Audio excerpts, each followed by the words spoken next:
More than half of all Americans have some sort of gum disease, and one of the most common is receding gums. It used to mean expensive and painful surgery, but doctors say a new procedure can solve the problem with a much shorter recovery period. Fernanda Rahim was brushing her teeth when she realized something was wrong. I noticed my gums were receding. I could see the roots was starting to show. Receding gums used to be associated with aging, but not anymore. 50% of the people 18 to 65 have this. Dr. Mark McCawley says younger people are developing gum problems because of things like brushing too hard and braces.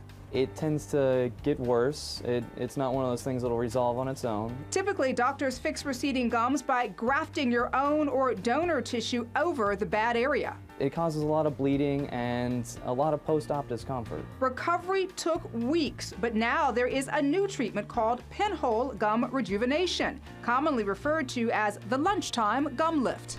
We have trained almost 1,000 doctors from around the world, as far away as Dubai, Cambodia, Afghanistan, and all over the place. And mainly, though, from the US and Canada. Dr. John Chow developed the procedure and made this YouTube video to show how it works.